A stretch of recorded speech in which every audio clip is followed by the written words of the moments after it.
Thank you so much. I'm absolutely thrilled to have come joint second in the Poets and Players competition here in Manchester.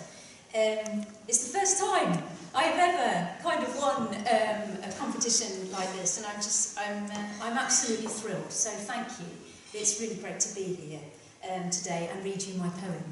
And thank you for your words about it, Philip. I had a big smile on my face when I was listening. Yes, so I'm going to read some poems to you now. I'm going to read 4. And I'll begin with the first one, which, as Philip said, is the winning poem here, the joint second poem. I will say as well, I'm absolutely delighted to have come joint second with Steve Pottinger, who I know. Who knew? And so I'm looking forward to hearing Steve and Laura's poems as well. Thank you. So this is Octopus. Gobbet of God's phlegm made flesh. Oh, Octo. Oh, puss. Globular mind boggles, sucker punching the concept of curious. Your crawling stone, your passing cloud, your spiky coral reef, you're a gobstopper. Ocean's soft vow, locomoting with jet propulsion, trailing streamers of arms. Or are you the nearest myth to a gorgon? You fondle rocks like endless lovers, press bulbous mass down the ossified mouths of holes, taste what you touch. Oh, moans Hokusai's fisherman's wife, with a throat full of tentacle and you suctioned to the sweet salt of her. Oh, boneless lover, erotic comet, you're too overwhelming for this world. An alien equation, maybe, with your 9 brains, 8 arms, 3 hearts, blue blood. No? Okay, then squeeze through the chink in science, Octopod. Slop into another aquarium. Writhe amongst yourself. Write mesmerism. Or simply unscrew the lid off intelligence, belief beggar, and shake this little globe. We are snow drowning around you. Ogle us. The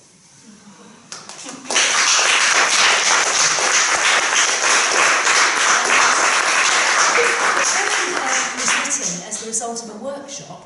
The task was to choose a creature from the natural world and to research it and then to write a poem about it. So I chose the octopus, and my research went into some quite interesting areas.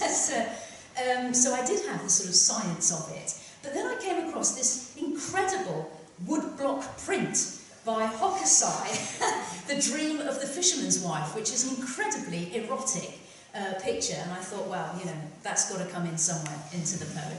So thank you. I will say as well, I've even got an octopus key ring. You know, not a real one, but it's there. So my next poem is, it's a poem actually that was a finalist poem in the Mslexia poetry competition in 2021. And so this poem is called Confluence, and again it was written as the result of a workshop where the task was to write a poem which explored a relationship that you have with someone, but using water as a metaphor. And so I wrote this poem, Confluence, and it was written about my long-standing friend from school, a girl I've known since I was 11, my friend Jo, from Liverpool. And I grew up in Devon. I was born in Exeter, and I've lived in Devon virtually all my life until now. But she was from Liverpool, and so her family moved to Devon when she was 11, and so she was the new girl in my class at school. And you know, I took to her immediately, and she was from this kind of strange place, and we've been friends ever since. So I wrote this poem with her in mind, and it's called Confluence. Her mouth held a pool of pure Mersey when I met her, the new girl, ferried across the country from a place called the North. She made it down the M5 unsoundly, drenched by the heaving miles slapping her face for looking back, the grey Devon motorway in spate. Was she one of those children Miss said had never seen a cow before?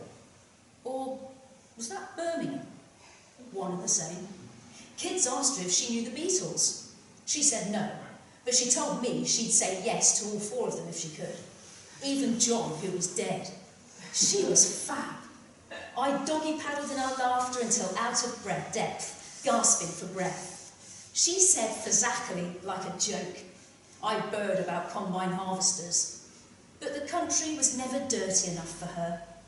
There were cities built upon her banks. She swilled homesickness between them. I heard her Mickey Mouse vowels chase their tails along dockside walls, cack of accent plashing against the back of her throat. Our friendship was a way out, safe passage, an estuary in sight. We held each other tight and met the tide head on. I watched her bob like a bottle from a stricken ship. Now, currents have nudged her near again. I fish her out and read her message. The next poem I'm going to read, the third poem, my penultimate poem, you can actually pick it up from the table at the back there. It's actually printed on a postcard, and that was produced by Poetry on Loan, which is a poetry development organisation based in the West Midlands. And every couple of years, they commission poets to write poems on a theme, and some of them are selected to be printed onto postcards and then distributed around libraries in the West Midlands. And so this is a poem I wrote on the theme of onwards, upwards, freedom. And I live in Herefordshire at the moment, in Ledbury, and it's very hilly. We have the Malvern Hills very close by. And so this poem is called Incline. There's something about climbing a hill, feeling your feet place themselves one after the other on terra firma, while underneath the planet spins almost out of control, a spindle-thin slip from the dark. It's about slopes and gradients, the angle between land and body, the incline. Keep going. The reward is out of breath and waiting for you, I promise. Look, a view to lean into, a thrill so beautiful it can only be reached by lone struggle, the effort and sweat of your tread. Up here, standing on top of your life, with solid earth below, endless space above, you are free to face a windslap of opposites, soaring gravity, complex simplicity, and the uplift of hill after hill, roof after roof, stepping towards the frame of the world. And my final poem, let's find this one. Yes, I belong to the Herefordshire Stanza group. So Stanza is affiliated to the Poetry Society, and there are stanzas all around the country. And each year we deliver an event for Ledbury Poetry Festival on a theme again. And we choose the theme and then write a poem, and then we perform them at the festival. So this year's theme was the myths and mysteries of Herefordshire. So I did a bit of research about this. I couldn't think of anything to write about. I was reading about ghost stories, various castles that are haunted, demons in woods and all this sort of thing. And I read a book called The Folklore of Herefordshire, written by a woman called Ella Mary Lever, which was published in 1912, and there was one line in it which immediately leapt out at me, and I thought, I can do something with this. Phew. And so, the line is this. At Much Markle in Herefordshire, that's a small village, at Much Markle in Herefordshire, it was believed that witches became hares in order to lead the foxhounds off the right scent. So for my final poem, I'm going to read you The Much Markle Hare. The crack, when it comes, carries, like a poacher treading on an unaccounted twig. She grunts. Her back always makes a noise when it breaks. Bent tricksily, reversed, torso upward, so blood scuttles into a crab, crumpled spider, dropped to die in seedlings. But then her form changes again. Breasts stretch, drawn by the nipples, lengthen, impossibly flatten, cartoon into ears tipped black. Fur's cat. she lets herself cackle. Arms fold in, hind legs kick out, and every paw is a hair. She smells loamy, moss mulchy, bramble sap on her breath. She is woodland, sprung before fields, meadows, trespass. Eyes shonconkers, head a hex of triangles. She shrinks, sits tall in the stillness of speed, quiet as a curse, split second before utterance. The fox has run itself flat out, and hares are everywhere to be found. Run! She tastes hunger.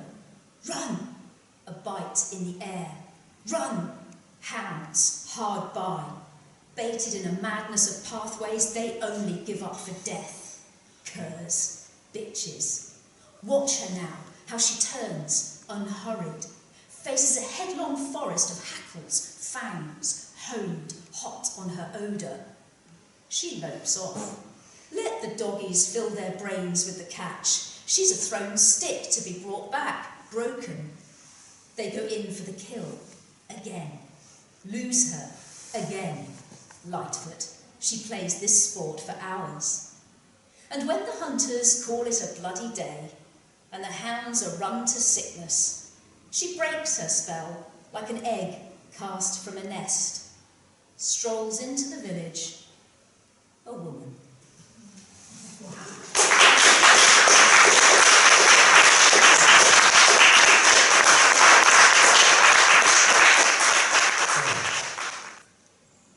The one you will hear first is a poem called Octopus.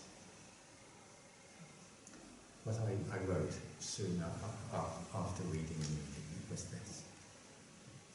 This is a glorious brain teaser of a poem, at the same time witty and serious, grounded in up-to-the-minute scientific knowledge and alert to the gaps in our human understanding. Just like its subject, it reaches in many directions at the same time, with an exuberant delight in exploring the whole register, all the way from the uncanny to the erotic, always keeping one step ahead of the reader. This is word and image pushing itself to the limits of that intelligence on which we humans pride ourselves, justifying the octopus possibly watching us, still its unknowable self, just out of reach. I invite up its author, Sara-Jane Arbury.